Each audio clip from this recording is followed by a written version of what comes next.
de feindre un cancer à mettre en scène un crime haineux et à incendier le plateau d'un talk show, certaines célébrités ont franchi des limites que personne ne pouvait ignorer. Leurs actions choquantes se sont déroulées sous les yeux du monde, laissant leur réputation en ruine. Voici 20 célébrités qui ont détruit leur carrière devant la caméra. Et comment elles ont tout perdu. Liam Neeson. Liam Neeson a fait face à une réaction négative majeure après une interview où il a partagé une histoire troublante de son passé. Il a parlé d'une époque où quelqu'un de proche de lui a été agressé sexuellement par un homme noir. J'étais parti et je suis revenu. Et elle m'a dit qu'elle avait été violée. Il a admis qu'après l'avoir appris, il a arpenté les rues, rempli de colère, à la recherche d'une bagarre. Il a dit qu'il voulait faire du mal à un homme noir par rage. Pour que je puisse le tuer. Et ça m'a pris une semaine, peut-être une semaine et demie, pour un peu surmonter cela. Plus tard, il a réalisé combien ses pensées étaient erronées et a ressenti une profonde honte. La réaction a été immédiate. Beaucoup l'ont traité de raciste pour avoir eu de telles pensées, même s'il a avoué les regretter. À un moment de leur vie où ils ont laissé leur colère et leur haine s'envenimer en un racisme dont ils ont honte. Certaines célébrités, comme Trevor Noah et Whoopi Goldberg, l'ont défendu, affirmant qu'il n'avait fait que parler honnêtement de ses erreurs passées. Les fans étaient en partagés, et la controverse l'a suivi longtemps. Certains ont trouvé difficile de regarder ces films de la même manière. Martin Lawrence. Martin Lawrence était l'une des plus grandes stars de la comédie des années 1990. En 1994, il a été invité à animer Saturday Night Live, une occasion majeure pour tout comédien. D'accord.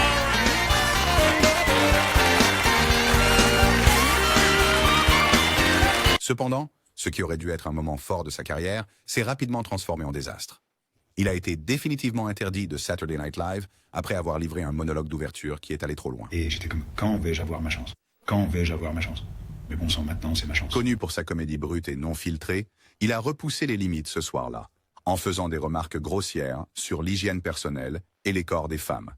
Ces blagues n'étaient pas seulement inappropriées, mais entraient dans des détails explicites. Les dames des années 90 ont le droit de couper les Pilly Packers.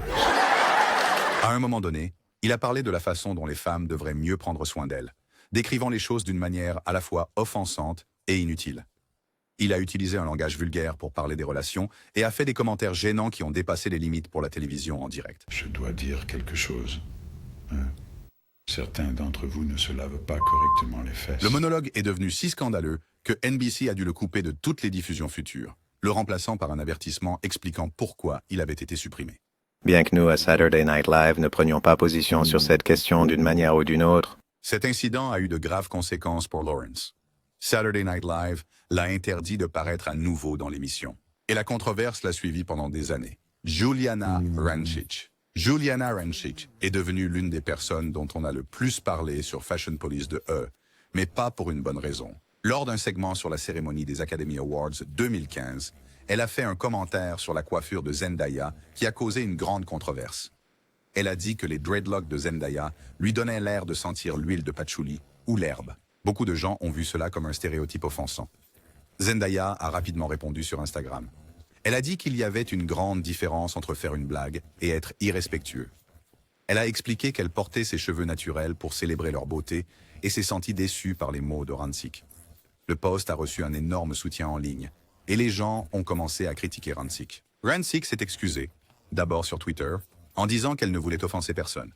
Plus tard, elle a fait une déclaration admettant que ses mots avaient blessé des gens. Elle a promis de faire mieux et d'éviter de promouvoir des stéréotypes. J'ai appris que ce ne sont pas mes intentions qui comptent, mais les résultats. Rancic a également blâmé le montage pour avoir rendu ses commentaires plus offensants. Cependant, le mal était fait. Pendant le processus de montage, certains des gestes que j'ai faits, certaines des choses que j'ai dites ont été retirées pour gagner du temps. Ezra Miller. Une vidéo choquante devenue virale montre Ezra Miller dans un moment de tension avec une fan dans un bar en Islande. Le court extrait capture Miller demandant à la femme si elle voulait se battre. As-tu appris cela? Vouliez-vous vous battre? Au début, elle semblait jouer le jeu. Mais la situation a pris une tournure inquiétante lorsque Miller l'a soudainement saisie par le cou et l'a poussée contre un camion, puis au sol. C'est ça l'accord? Tu veux te battre? Tu veux la prendre? La personne enregistrant la vidéo semblait surprise. Et le clip s'est terminé rapidement. Tu veux te battre? Cet incident a provoqué l'indignation, mais ce n'était que le début. D'autres controverses ont suivi. Miller a été arrêté à plusieurs reprises par la suite pour conduite désordonnée. Cambriolage et harcèlement. Je suis arrêté pour trouble à l'ordre public. D'accord. Je vous ai agressé. Bien. Au fur et à mesure que ces controverses grandissaient, l'impact sur la carrière de Miller augmentait également. Warner Bros. A fait face à des pressions concernant The Flash, un grand film dirigé par Miller. Bien que le film soit sorti, il a eu du mal au box-office. Et beaucoup pensent que les actions de Miller ont joué un rôle. Joan Rivers. Joan Rivers avait un lien fort avec The Tonight Show, apparaissant fréquemment et servant même d'animatrice invitée en l'absence de Johnny Carson. Leur relation professionnelle semblait solide, mais en 1986, tout a changé. Rivers a accepté une offre de Fox pour animer sa propre émission de talk show de fin de soirée, devenant ainsi une concurrente directe de Carson. Fox lançait le réseau et ils nous ont approchés. Rupert Murdoch et Barry Diller. Le vrai problème n'était pas seulement la concurrence, mais le fait qu'elle n'avait pas informé Carson avant l'annonce publique.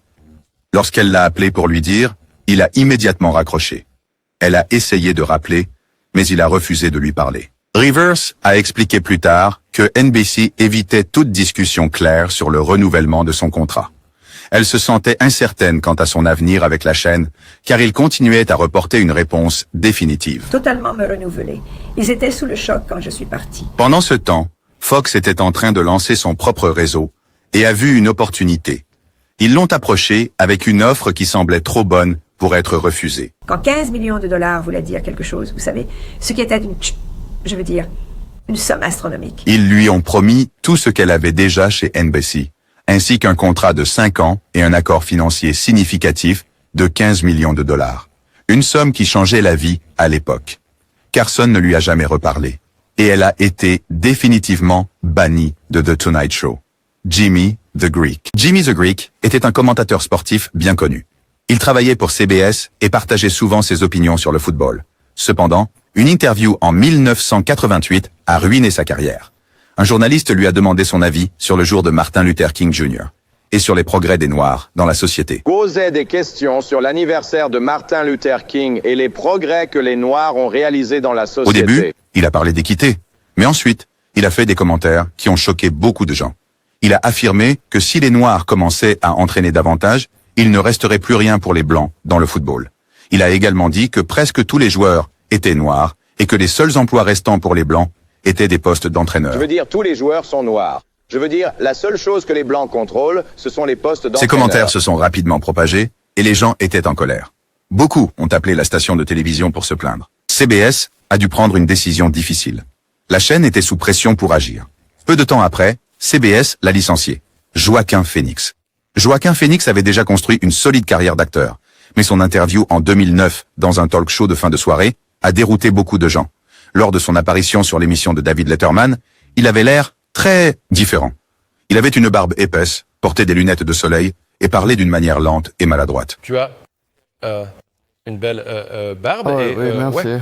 Comment ça va la barbe? Son comportement était étrange et les gens ne pouvaient pas dire s'il était sérieux ou s'il plaisantait. Pendant l'interview, Letterman a essayé de poser des questions simples, mais Phoenix a donné des réponses brèves et bizarres. Lorsqu'on lui a demandé à propos de sa barbe, il semblait mal à l'aise.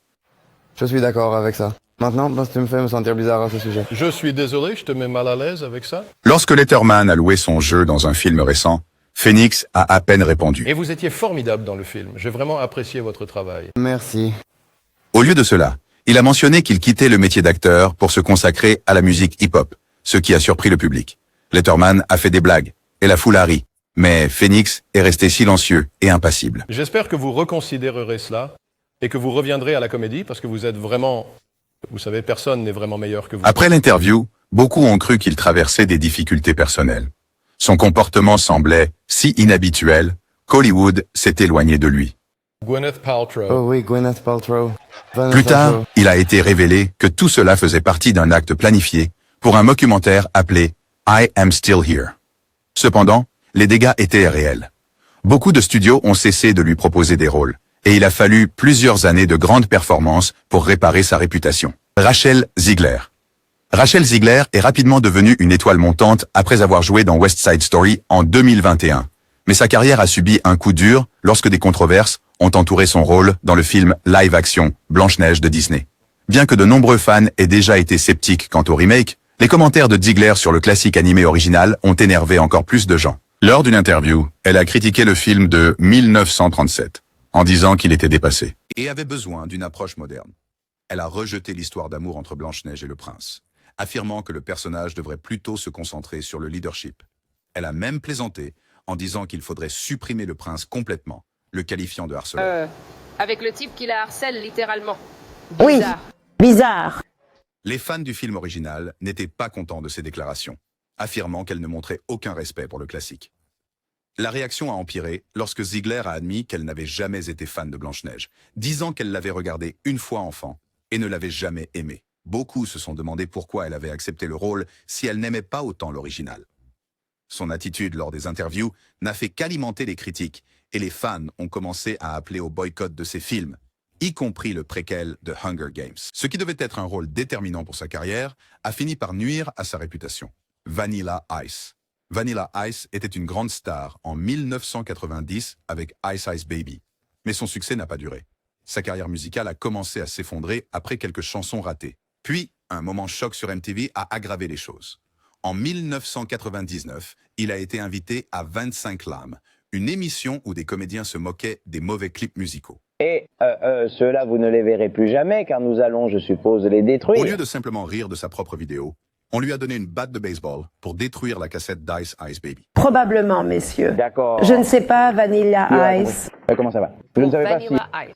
Au début, il l'a détruit comme prévu, mais ensuite, il a perdu le contrôle. Il a commencé à détruire tout le décor, cassant des tables et envoyant voler des objets. C'est drôle, tu me donnes un mal. Oh, parce que je suis... À un moment donné, il semblait qu'il allait balancer la batte vers Jon Stewart. Les animateurs étaient choqués, et Gianni Garofalo s'est même recroquevillé de peur. Regardons un peu de D'accord, toi. Regardons un peu de toi, et ensuite tu pourras te détruire. Après l'émission, les gens n'ont pas vu cela comme une blague amusante. Beaucoup pensaient qu'il était en colère et amer à cause de sa carrière déclinante. Ce moment fou sur MTV est devenu l'une des principales raisons pour lesquelles sa carrière ne s'est jamais rétablie. Sean Connery. Sean Connery s'est assis pour une interview avec Barbara Walters en 1987. La conversation a commencé de manière décontractée. Ils ont parlé d'amitié, de golf et de sa vie personnelle. Les plaisirs du golf aussi. Je n'aime pas jouer au golf avec Puis des femmes. l'interview a pris un tournant sérieux. Walters a rappelé à Connery une déclaration passée où il disait que ce n'était pas la pire des choses de gifler une femme. Et si je me souviens bien, tu as dit que tu ne le fais pas avec le poing fermé. C'est mieux de le faire avec une main ouverte. Elle lui a demandé s'il le pensait toujours. Connery a répondu calmement que son opinion n'avait pas changé. Et je n'ai pas changé d'avis. Ça. Non. Tu n'as pas? Walters semblait surprise et lui demanda de s'expliquer. Connery a dit que parfois, si une femme ne cessait pas de se disputer, une gifle pourrait être nécessaire. Je pense que cela dépend entièrement des circonstances et si cela le Il a mérite. affirmé que cela ne devrait pas être avec le poing fermé, mais avec la main ouverte. Walters a demandé ce qu'il ferait si une femme le frappait en retour. Connery a ri et a dit que ce serait une situation différente. Eh bien, alors vous entrez dans un autre domaine. Je veux dire, peut-être qu'elle commence à aimer ça, et puis ça devient autre chose. Je ne sais Ces pas. mots ont choqué beaucoup de gens. Cette interview est devenue l'une des plus grandes controverses de sa carrière. Même des années plus tard, les gens l'utilisaient comme preuve qu'il avait des opinions dépassées et inacceptables sur les femmes. Michael Jackson. Dans le documentaire Vivre avec Michael Jackson, l'un des moments les plus controversés s'est produit lorsque Michael Jackson était assis avec Gavin Arvizo, 13 ans, au ranch de Neverland. L'interview a pris un tournant lorsque le journaliste Martin Bashir a posé des questions sur les enfants qui étaient restés à la maison, en particulier dans sa chambre. Bashir a demandé s'il était approprié pour un homme adulte d'organiser des soirées pyjama avec des enfants qui ne sont pas de sa famille. Des enfants d'autres familles sont venus et ils ont séjourné chez vous. Jackson a répondu en disant qu'il plaignait les gens qui voyaient quelque chose de mal à cela. Il a insisté sur le fait que partager un lit était un acte de gentillesse et d'amour, rien d'inapproprié. Il a expliqué qu'il offrait souvent son lit aux enfants pendant qu'ils dormaient sur le sol, pensant que c'était la chose la plus généreuse qu'il pouvait faire. Comment répondez-vous? Je suis désolé pour eux parce que cela juge quelqu'un qui veut vraiment aider les gens. Bashir l'a poussé davantage en demandant si les enfants n'auraient pas pu rester dans une chambre séparée. Jackson a admis qu'il y avait des chambres d'amis, mais a affirmé que les enfants préféraient toujours rester avec lui. L'interview a provoqué un immense tollé, entraînant une surveillance accrue et jouant un rôle dans le procès de 2005. La controverse l'a suivi pour le reste de sa vie et les problèmes financiers n'ont fait qu'aggraver la situation jusqu'à son décès en 2009. Mel Gibson. Mel Gibson est devenue célèbre en tant qu'influenceuse bien-être après avoir lancé son application The Whole Pantry en 2013. Elle a également publié des livres de cuisine, gagnant un large public. Sa marque, qui a été construite autour de la santé et du mode de vie naturel, mais ensuite, elle a fait une déclaration choquante. Elle a dit aux gens qu'elle avait plusieurs cancers et qu'elle les traitait par une alimentation saine et la médecine alternative. Beaucoup ont cru son histoire et l'ont soutenue. Testé pour le cancer de l'ovaire, je n'ai plus de cancer dans mon utérus. Cependant, en 2015, des questions ont commencé à émerger. Les gens ont commencé à douter de ses affirmations et des rumeurs ont circulé selon lesquelles elle n'avait jamais été malade. En soutenant Belle Gibson, qu'elle croyait maintenant être, était une imposteur du cancer. Elle a aussi promis de donner de l'argent de son entreprise à des œuvres de charité, mais des enquêtes ont révélé que les dons n'ont jamais eu lieu. Alors que la pression montait, elle a donné une interview au magazine Australian Women's Weekly, où elle a finalement admis qu'elle avait menti. Elle a dit que son enfance difficile avait influencé ses actions, mais le mal était fait. Sa carrière s'est effondrée instantanément. Les personnes qui avaient autrefois cru en elle se sont senties trahies. En 2017, elle a fait face à des conséquences juridiques et a été condamnée à une amende de 410 000 $ pour avoir trompé le public. Sa chute a été l'un des plus grands scandales d'influenceurs, prouvant que les mensonges peuvent détruire même les carrières les plus réussies. Tom Cruise. Tom Cruise a été impliqué dans plusieurs moments qui ont changé la façon dont les gens le voyaient. L'une des plus célèbres fut son interview avec Peter Overton. Le reporter a demandé si Nicole Kidman était l'amour de sa vie. Au début, Cruise a donné des réponses polies, disant qu'il voulait que Kidman soit heureuse et qu'il envisageait de se remarier. Question. C'est quelqu'un que... vous savez, j'ai l'intention de me remarier. Mais à mesure que les questions sur sa relation passée continuaient, il a perdu patience. Il a dit à Overton qu'il dépassait les limites et qu'il devait assumer sa propre curiosité au lieu de blâmer les autres. Écoute, voilà la chose, Peter. Tu es en train de dépasser une limite maintenant. Tu sais que tu dépasses une Puis limite. vint le moment qui se démarqua le plus. Cruise dit aux journalistes de retrouver ses manières. Beaucoup ont vu cela comme impoli et agressif. Un autre moment qui a fait les gros titres fut son interview avec Oprah Winfrey en 2005. Au lieu de s'asseoir et de répondre normalement aux questions, il a sauté sur le canapé, a crié et a attrapé les mains d'Oprah. Tu sais, Katie a dit un jour au magazine 17... Oui. Il était enthousiaste à propos de sa nouvelle relation avec Katie Holmes, mais son comportement exagéré en a choqué beaucoup. Oprah a même plaisanté en disant qu'il était devenu fou.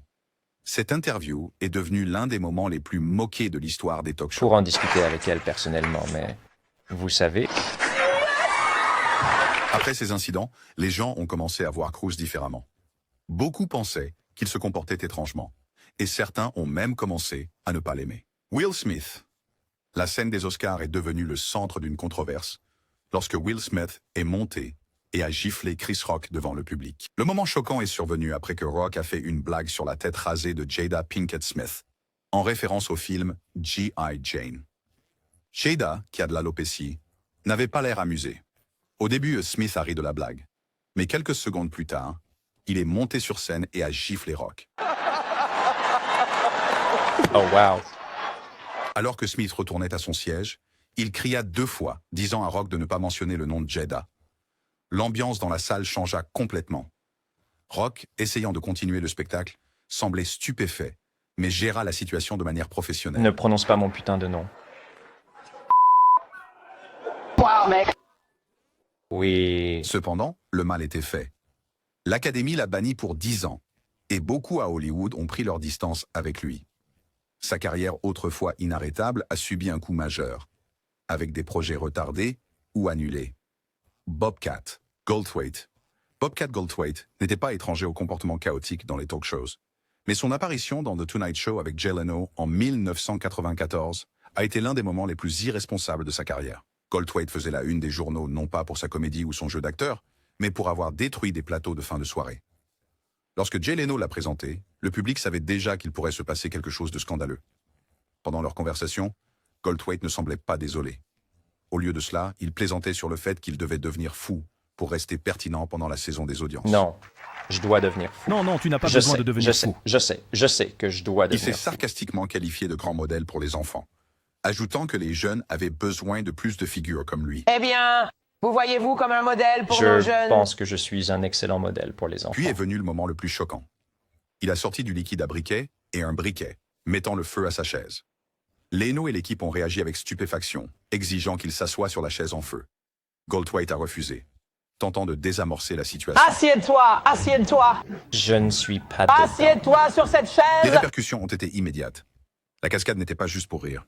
Les autorités n'ont pas pris la cascade à la légère. Immédiatement, l'avocat de la ville de Burbank l'a accusé d'avoir déclenché un incendie illégalement et transporté une substance inflammable avec l'intention de causer des dommages. Chaque accusation pouvait entraîner une amende de $2700. Prince Andrew. L'entretien de Prince Andrew avec Emily Metlis de la BBC a tourné au désastre, ce qui a conduit à sa décision de se retirer des fonctions royales. Séjourner dans la maison d'un délinquant sexuel La condamné. discussion s'est concentrée sur son lien avec Jeffrey Epstein, un délinquant sexuel condamné.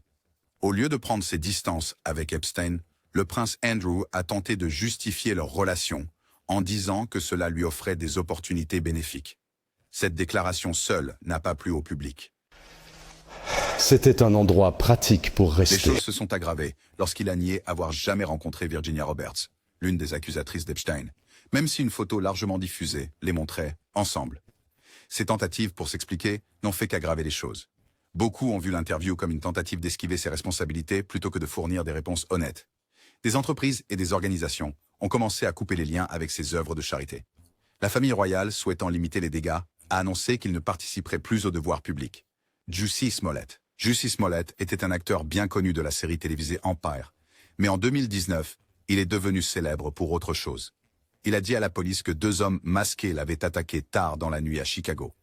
Il a affirmé qu'ils avaient utilisé des insultes racistes et homophobes, versé du liquide sur lui et mis une corde autour de son cou. En ce moment, il n'y a pas de raison pour nous de penser que ce qui De nombreuses personnes, y compris des célébrités et des politiciens, lui ont apporté leur soutien. Mais alors que la police enquêtait, elle a découvert des problèmes dans son histoire. décrit pour nous n'est en fait pas ce qui s'est passé, vous savez, et c'est une situation horrifiante. 2 frères ont été arrêtés, et ils ont dit à la police que Smollett les avait payés $3500 pour simuler l'agression. Ils ont affirmé qu'ils voulaient plus d'attention publique et espéraient que cela l'aiderait à obtenir un meilleur salaire sur Empire. Smollett a payé $3500 pour organiser cette attaque et traîner la réputation de Chicago. Smollett a été reconnu coupable plus tard d'avoir menti à la police. Il a été condamné à de la prison et à des travaux d'intérêt général. Sa carrière s'est rapidement effondrée et il a été retiré d'Empire. Même Donald Trump a réagi à l'affaire, tweetant « Qu'en est-il de MAGA et des dizaines de millions de personnes que vous avez insultées avec vos commentaires racistes et dangereux ?» La carrière de Smollett ne s'est jamais rétablie et beaucoup à Hollywood s'en sont éloignés. Paula Deen. En 2013, sa carrière a subi un coup dur lorsqu'un procès a révélé une information choquante. Lors d'une déposition légale, elle a admis avoir utilisé des insultes raciales à plusieurs reprises dans le passé. Elle a également avoué avoir envisagé un mariage sur le thème de la plantation, une idée que beaucoup ont trouvée très offensante. Ils commencent à éroder cette valeur de marque, et maintenant, nous commençons à nous demander... La réaction a été immédiate, et la controverse s'est aggravée lorsqu'elle est apparue sur The Today Show pour aborder la situation. Au lieu d'assumer pleinement la responsabilité, elle s'est présentée comme une victime, affirmant qu'elle avait été jugée injustement. Elle n'a pas présenté de véritables excuses lors de l'entretien, mentionnant seulement une vidéo d'excuses antérieure. De nombreux spectateurs ont estimé qu'elle manquait de sincérité, ce qui a encore détérioré sa Il réputation. avait passé la nuit avec moi et je lui avais permis de rester éveillé plus tard que son heure de Alors que coucher. l'indignation se répandait, les grandes entreprises qui avaient travaillé avec elle pendant des années décidèrent de couper les liens. Des marques comme Walmart et Food Network prirent leur distance, entraînant une chute brutale de sa carrière. Jesse Eisenberg.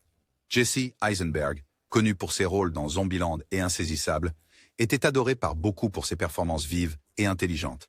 Il a même été nominé pour des prix importants, comme les Oscars et les Golden Globes. Cependant, en dehors des films, il a acquis une réputation de personne impolie. Et une interview a empiré la situation. Freeman. Oui. Quoi, tu es dans une équipe de baseball avec Lors lui? d'une interview avec Romina Puga, le comportement d'Eisenberg en a choqué beaucoup. Il a fait des commentaires sarcastiques sur sa façon de poser des questions et l'a même taquiné pour avoir écrit des notes sur sa main. Question? Cachez-vous secrètement des questions? Pour l'interview? À un moment donné, quand elle lui a demandé en plaisantant d'aller plus vite, il a répondu « Hé, tu es sur mon temps ». Hey, tu es sur mon temps. D'accord. La journaliste a ensuite déclaré que l'expérience avait été humiliante et l'avait mise mal à l'aise. J'espérais vraiment rester seul. Quel imbécile, vas-y. Après que l'interview se soit propagée en ligne, beaucoup de gens l'ont qualifié de grossier et arrogant. Sa réputation en a souffert, et le public trouvait plus difficile de le soutenir. Sean Combs. Une caméra de sécurité a filmé Sean Combs en train d'agresser sa petite amie de l'époque, Cassie Ventura, dans un couloir d'hôtel à Los Angeles. Des années plus tard, La publication de ces images a soulevé de sérieuses inquiétudes concernant son comportement. Comportement et personnalité. La vidéo commence avec Ventura sortant d'une chambre d'hôtel, semblant essayer de partir. Contre le magnat de la musique, Sean P. Combs. Il atteint rapidement Ventura et la saisit agressivement. Sans hésitation, il la jette au sol. Tandis qu'elle est allongée sans défense, il lui donne 2 coups de pied. Un couloir dans un hôtel de Los Angeles en mars 2016. Il récupère ensuite ses affaires et la traîne de force vers la chambre d'hôtel. Plus tard, Ventura essaie d'utiliser un téléphone de l'hôtel près des ascenseurs, peut-être pour appeler à l'aide. Combs s'éloigne brièvement, mais revient, l'acculant, et semble la frapper à nouveau. La vidéo se termine avec lui, assis près des ascenseurs, et lançant un vase à travers le couloir. Il l'a saisie et a ensuite pris des vases en verre dans le couloir et les a lancés sur elle. Cette vidéo choquante a profondément endommagé l'image de Combs. Beaucoup ont remis en question sa personnalité et son comportement passé. Ces récentes controverses semblent avoir mis fin à sa longue carrière. Certaines erreurs peuvent être corrigées, mais ses carrières n'ont jamais été les mêmes.